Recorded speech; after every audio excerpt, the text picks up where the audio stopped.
Hello, everybody, and welcome back to the channel. My name is Nick Kyogre Kawhi, and I am here to celebrate today. Today is a celebratory Q&A video for me hitting 100 subscribers here on YouTube. Again, it's been fantastic so far. I appreciate everybody who subscribed and been just so nice and given me all of the support that I could ever ask for. So I wanted to do this in return, just something to let you guys get to know me better, ask the questions that you guys have of me, and just have a little chill hangout Q&A video, but in celebration of 100 subscribers. So very, very big deal.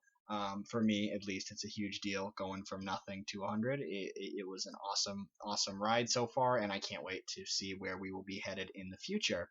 But yeah, thank you guys for watching. Hit the like button and subscribe if you're new, all that fun stuff. But without further ado, I have my questions and answers, or my general answers, so I'm not just spitballing here on my phone. But question number one is, I tried to put them in an order that made this video kind of flow. So question number one, starting off with, is my top. I can't speak. Question number one is, what are my top three favorite Pokemon in general, all time favorite top three Pokemon? This is hard.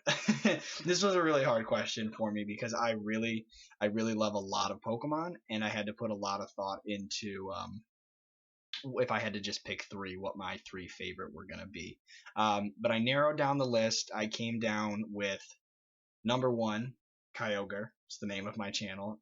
Super awesome Pokemon, and definitely my all-time favorite. But up there on the list, my other two top three favorites are Salamence and Feraligatr.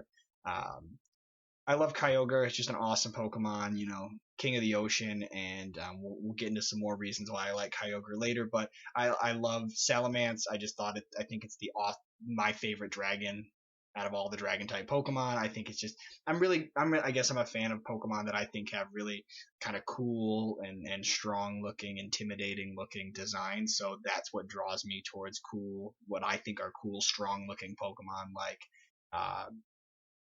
Salamence and Feraligatr, because I think they just both look very menacing and powerful, and I always gravitated towards those Pokemon that as a kid I thought looked super powerful and cool.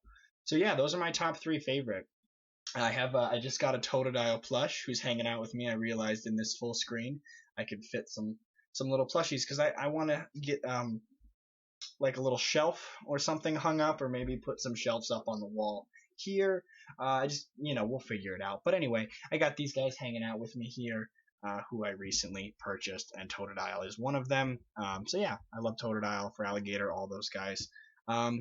But I'm rambling already. All right, question number two. I wanted to throw this in here. It was a great question from one of my co-op partners, asking if I regretted getting into the co-op, three-way co-op that we started doing. If you haven't watched it, go check it out. One episode's on my channel. The next episode is on Shiny or Shady Past, one of their channels. You can find it on my Twitter. I retweeted it. Anyway, no, I don't regret that, because it's the first collab project I've ever done. I'm having a lot of fun, no matter how wild and crazy it gets. I'm enjoying it, and I made two new awesome friends in the process. So yes, much love and no regret over here. Having a lot of fun with that project. It's awesome. Question number three is, what trainer class would I want to be if I was in the Pokemon world and I could pick one of the classes of trainers? Is like, there was the ace trainers, the swimmer trainers, the breeders. Like, there's different classes of trainers that were designated. And I think for me, I had to think about this one, but I believe they have dragon tamers, something of the long, like Dragon Master or Dragon Tamer. I don't remember exactly what they're called, to be honest. But I really enjoy Dragon type. I think overall as a type, the Dragon type is my favorite. So if I had to build it like a full team based on like one kind of theme or type of Pokemon, it would definitely be Dragon, because I love dragons in real life. I think they're really cool mythological creatures, or real creatures, depending on what you believe. And then some of my other top like 10 favorite Pokemon are like Giratina and Palkia, and Charizard and Gyarados, even though the latter two aren't actually dragon type. They look like dragons, have that kind of look to them. So yeah, I love that type as a whole. And if I like had to like build a theme around a team, it would be like the dragon tamer kind of class of Pokemon trainer, if that makes sense. So um, and then a lot of really the last like couple questions all kind of pertained to, they were different variations of like what inspired me to do this was is one of them, and I'll go over and I'll explain all the questions. All the questions were, when I first discovered Pokemon, what were my initial thoughts and reactions? You know, how did I first respond? How did I first discover and find out about Pokemon, and what did I really think about it when I first did? What game did I start playing? Or when did I start playing Pokemon? Excuse me, and what game did I start playing? Um, was another question. Another question that along the reason I'm doing this, I'll explain in a second. One of the other questions was what inspired me to do YouTube. And then the last question I had was, how long have I been at this, and have I always wanted to do this?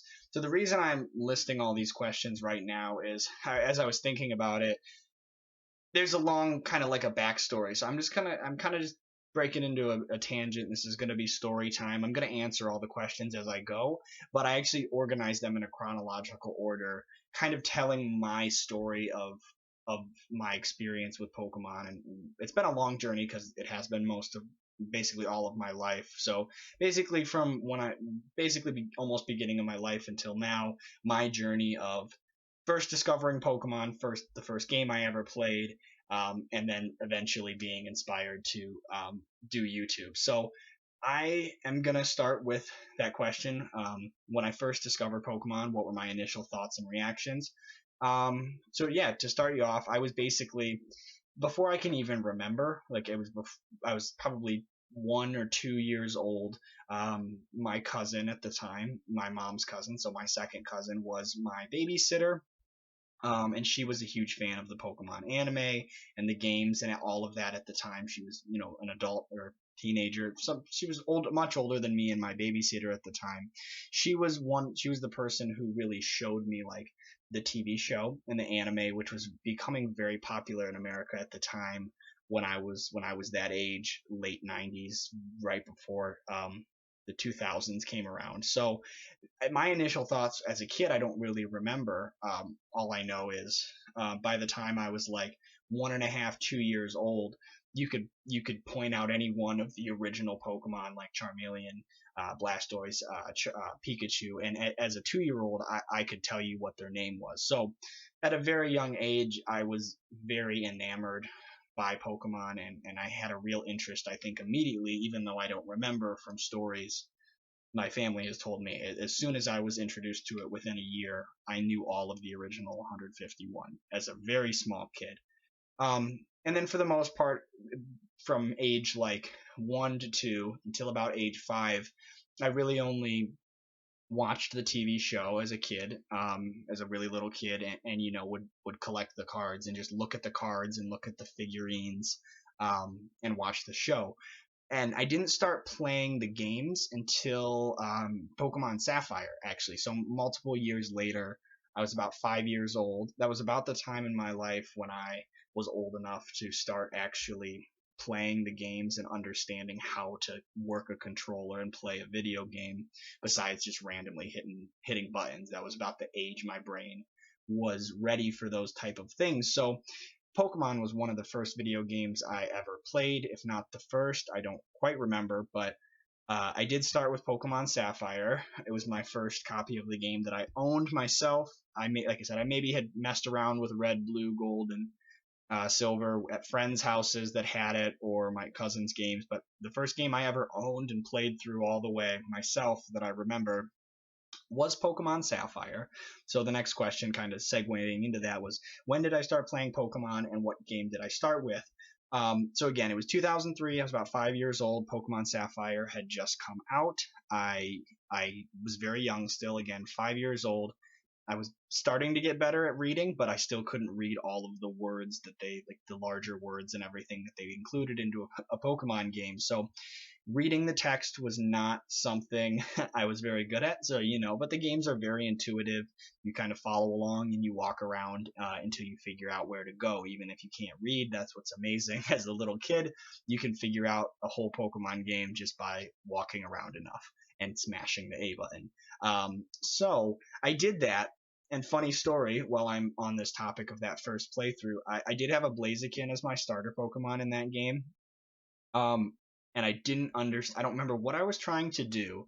All I remember is I was trying to do something with my Blaziken, like move it into my party or something. But I was in the PC, and I was curious because there was a large word that says release, and I didn't know what the word release meant as a 5-year-old. It's a pretty large word for a 5-year-old. So I I was trying to move my Pokemon just into my party or take an item off it or do something.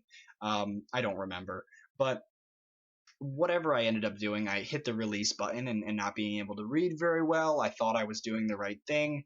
And then sad music, the little animation of the Pokemon, shrinking and being released. I released my starter Pokemon as a kid. I didn't know, I didn't think to just like turn off the game and reset. I thought it was just permanently gone forever. So, fun fact, I played through the entire rest of that game and I ended up beating the game, or at least getting to the point where I could catch Kyogre with only a Pelipper and a Torkoal. I had like level 65 Torkoal and Pelipper, Hydro Pump, Overheat. Like they actually beat the whole game. I beat the whole game with those, and then I got a Kyogre, which rounded out the team with something better. But yep, fun story, fun fact. Sorry about the tangent there, but again, I'm just kind of going through my whole backstory of Pokemon and my history with it at this point, because again, a lot of the questions pertain to that, and I thought it would kind of flow in this just nice storytelling kind of way of talking. But I can't talk apparently. But again, so that's kind of question 4. When did I start playing Pokemon and what game did I start with? Now, question number 5. So question number 5 was, how long have I been at this and have I always wanted to do this? So how long I've been making YouTube content and videos is incredibly new to me. I only started making YouTube videos, surprisingly to myself at least, only about a month ago.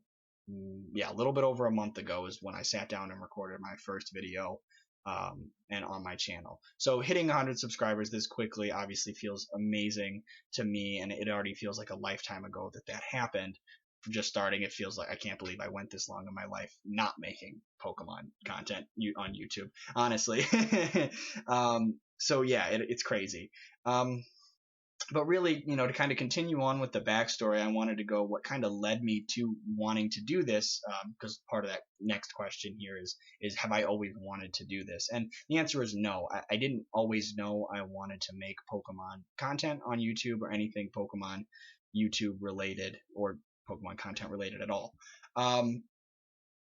Again, when I started playing Pokemon, which was a long time ago, YouTube wasn't a thing, and video game content creators were also not a thing at all at that time. So when I first started, yeah, there was no way I ever could have dreamed that the world of Pokemon and the community of Pokemon online would ever grow to this size and magnitude, but I absolutely love it. And there was a period of time in my life where I kind of lost interest in Pokemon, to be honest, for like a few years, or I just didn't have as much interest in it as I did when I was a younger kid. I played it from about, I watched the series and I played the games all the way up until I was kind of, transitioning into middle school. So maybe like 12, 13 years old, the time of my life where I was, more focused on what my friends were doing and what they were thinking. And I really wasn't continuing to do what I love, which is unfortunate, but it happens. Being distracted by friends and girls and all that kind of stuff in middle school took the forefront of my mind. And for a brief period, I felt like Pokemon was too childish for me, which is totally not the case. And I've totally come around. But it was just a few years where I didn't really really wasn't into Pokemon anymore. And it was about the time Pokemon Black and White came out. I played through those games and I was like, this feels like the same game kind of to me that I had played through a lot as far as the repetition of how the stories and how the games progress. I know it's a great story in that game and there's a lot of different stuff that they added to that game, but in just my mind, I wasn't into the competitive or the Nuzlocke. I didn't even know what the competitive scene was at that time or what Nuzlocke were or randomizers at that time. Again, I was in middle school and I had basically my whole life spent my whole life just playing the game casually, playing through the stories and playing as a casual player. It was getting kind of stale to me, and again, I was distracted and super focused on other things at that time. So I honestly, when Gen 6 came around, I didn't pick up those games right when they first came out, X and Y. I ended up buying them, maybe a year or 6 months after they came out and played through them. But it was really what got me kind of back into it was a few years later when I was in high school, and they announced Omega Ruby and Alpha Sapphire. Obviously, the nostalgia factor of them remaking the games that I originally started with really was like, oh my gosh, like it kind of reignited my passion for the games, and I wasn't as concerned by that point as what people were thinking, and what I had kind of gotten that out of my system. So, um, but yeah, so I was super excited for Omega Ruby Alpha Sapphire. I bought those games the day they came out. And again, I hadn't done that since all the way back, probably since Gen 5 was the last. I like kind of Gen 6 was kind of my lull in those like 3-4 years until Omega Ruby Alpha Sapphire came out.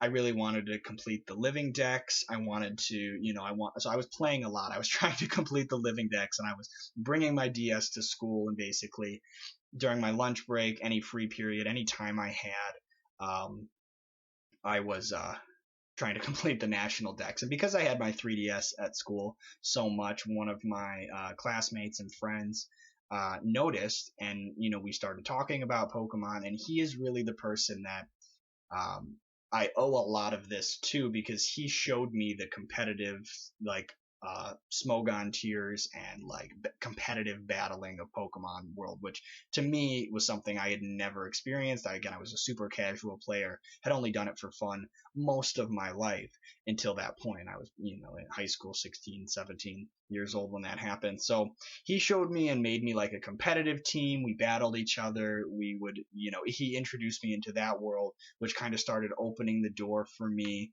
to find out about other things. But yeah, so I was a lot of fun. But I started doing, Wi-Fi battles, showdown battles, getting more into because that's what I was missing. As I was growing older, the games felt less challenging because I was getting older. The game stayed the same challenge level, but I was getting older and smarter. So I needed the competitive scene to kind of reignite my passion for battling and the competitive aspect of Pokemon, which I loved. So and then somehow, even, a few years later, I stumbled upon, streams, live streams. So that kind of, segues, I guess, into, that was a long backstory about, have I always wanted to do this? No, I hadn't. Again, it took me a long time to really reignite my true passion for Pokemon, as far as like the whole thing, competitive battling, more so than just casually playing the games. But the next question was kind of what inspired me to do YouTube. And then again, after I had discovered the competitive battling, I ended up finding content creators on YouTube who were doing things like shiny hunting, and I was watching, top 10 videos for fun. So that what started it off for me was, creators like M&J TV, Michael, and Jubilee, who she was shiny hunting. So I would like watch his top 10 videos, and then I would watch, like, she would shiny hunt a lot back a few, when I that was a few years ago.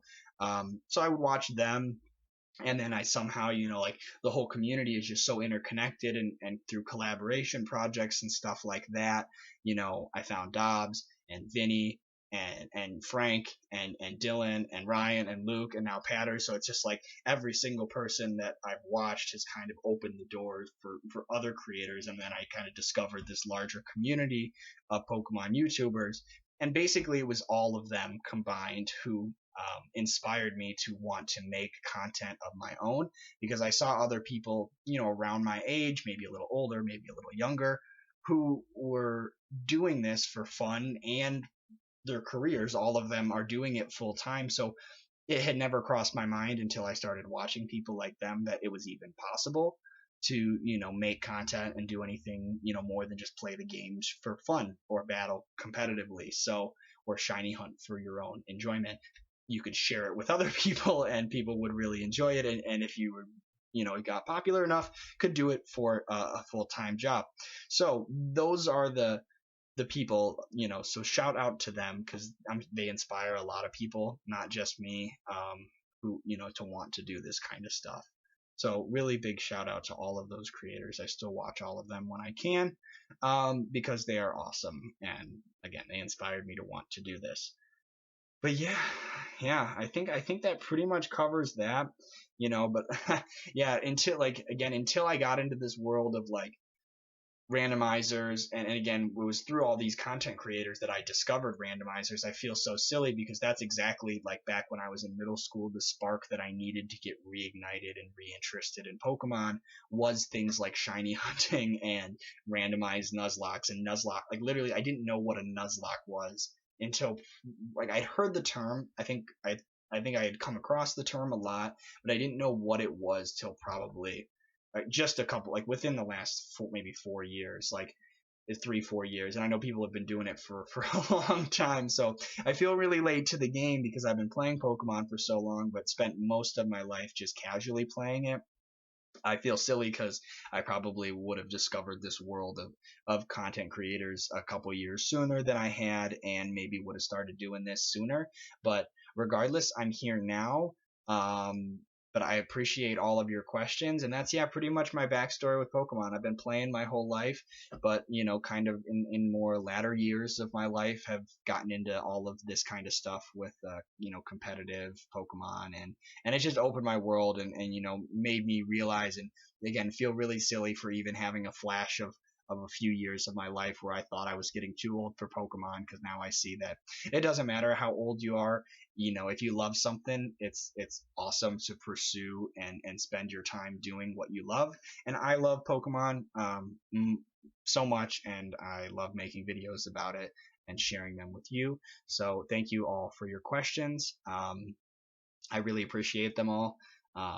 Thank you for helping me get to 100 subscribers. We're going to get to 200 next and hopefully keep going from there. So thank you guys so much for watching. It felt so awesome to get to kind of share my backstory with you guys. I hope you guys enjoyed it. Leave a comment. Let me know what your favorite part of the video was. And maybe, let me know if you guys have any ideas for stuff you'd like to see me do in the future. But again, thank you guys so much for watching. I appreciate you all, and I will see you guys in the next video. Peace.